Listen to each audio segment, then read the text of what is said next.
Hello everyone, welcome back to bhaiya. In today's video, we're going to study the chapter, the Sermon at Benares. First, if we understand the meaning of sermon, it means giving a religious speech. So, if you connect it that way, the Sermon at Benares means that someone went to Benares and gave a religious speech. Now, who that person was and what kind of speech he gave, we'll learn about that in this chapter. Don't think this is a boring chapter, because this chapter is very interesting.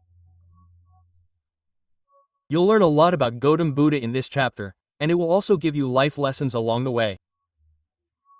So, let's begin the explanation of this chapter. There's no chance of you taking the exam without this video, so watch the video carefully, okay? Gautama Buddha was born in 563 BC and left his body in 483 BC. In fact, Gautama Buddha was a prince in northern India during his childhood. He was born into the family of a king. However, at the age of 12, he was sent away to study Hindu sacred scriptures. After 4 years of study, Gautama Buddha returned to his kingdom and married a beautiful princess. Yes, you understand correctly. He married at the age of 16. Shortly after, Gautama Buddha had a son, and for the next 10 years, Gautama Buddha, his wife, and their son lived a life of royalty. In this way, our Gautama Buddha reached the age of 25. During these 25 years, Gautama Buddha remained unaware of his sufferings because his family kept all these secrets from him. For those who don't know, suffering means problems. Gautama Buddha may have been 25 years old, but he wasn't aware of the sheer number of problems the world presented. But then one day, something happens that forces Gautama Buddha to leave his royal life and venture out into the world.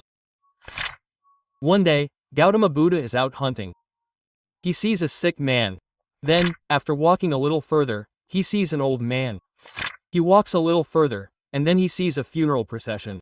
For those who don't know, a funeral procession means a funeral procession. When a person dies, they are carried on the shoulders of 4 people, right?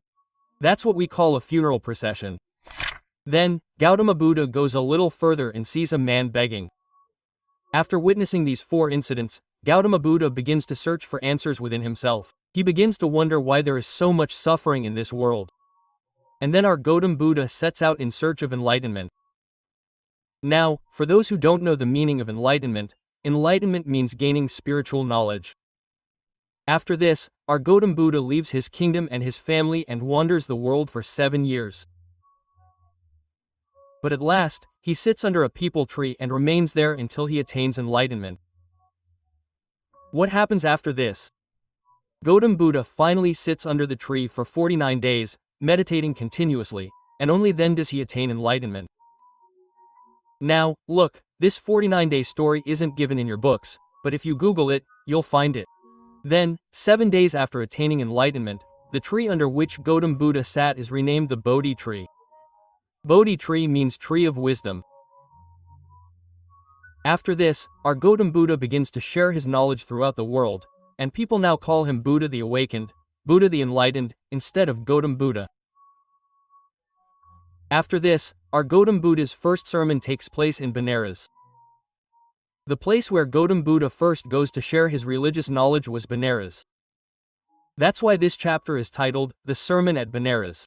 Furthermore, Benares is the best place to share spiritual knowledge, as the entire city sits right next to the holy river Ganges.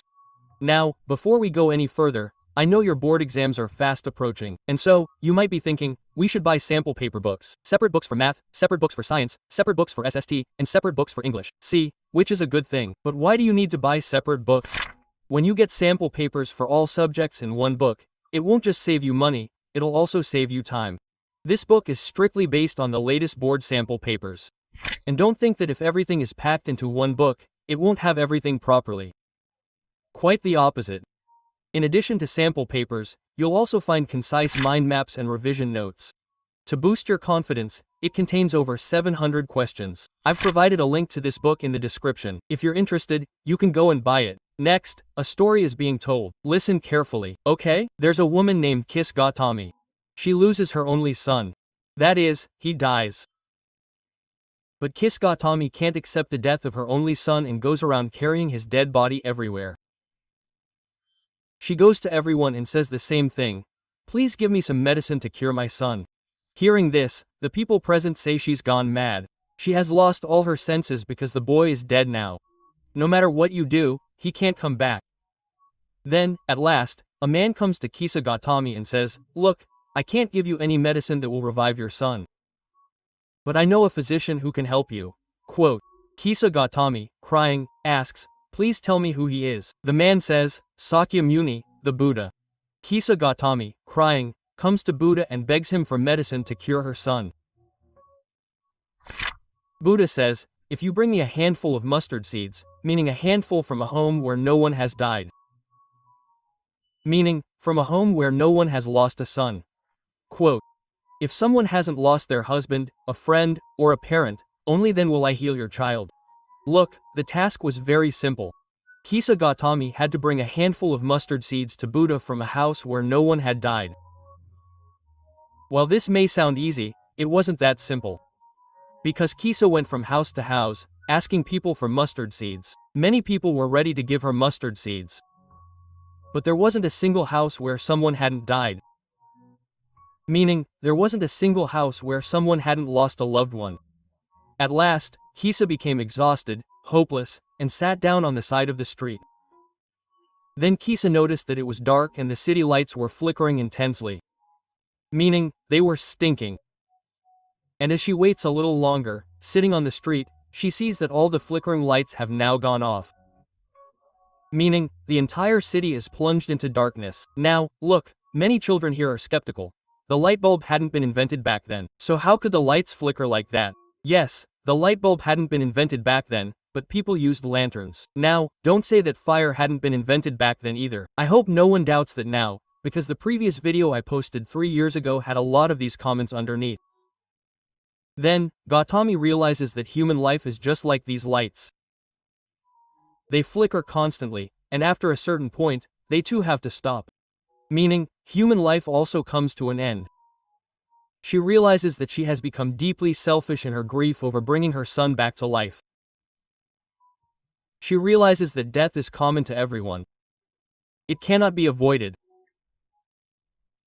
Everyone born into this world must die one day, and there isn't a single home in this world where someone hasn't lost a loved one. She realizes that if she truly wants to become immortal, she must abandon her selfishness. After this, our Buddha teaches us the value of life. Listen carefully. Questions arise in exams from here. Buddha says that our lives are filled with troubles, pain, and suffering, and that every person born in this world must face death one day. And it cannot be avoided. One day, we will all grow old, just like a ripe fruit. As you all know, when a fruit ripens, it falls from the tree on its own. It doesn't need to be plucked. Similarly, like a ripe fruit, one day we too will grow old, our time in this world will be complete, and then we too will fall, meaning we will die. Buddha then goes on to say that our lives are like an earthen pot. Earthen pot can be understood as an earthen pot or a clay pot.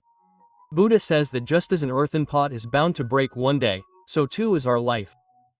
We all have to die one day.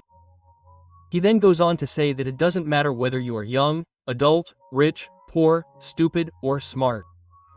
No one can overcome death. A father cannot save his son, nor are kinsmen their relatives.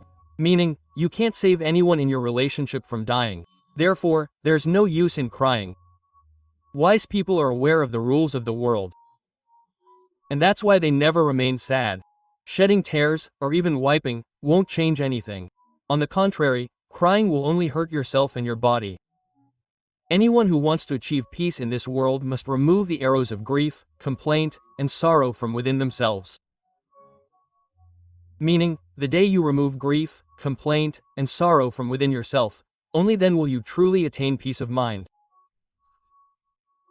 In other words, peace of mind can only be achieved by forgetting sorrow. And this concludes your chapter. Look, I've taught you this chapter very well. But you must complete the readings once. After completing the readings, the Hindi-English distinction will become clear, and you'll be able to write well on the exam. It'll hardly take 10 minutes, at least not more than that. In this video, I've tried to say most of the difficult words in English to make it easier for you to write them in the exam. You won't be able to write in Hindi. Oh,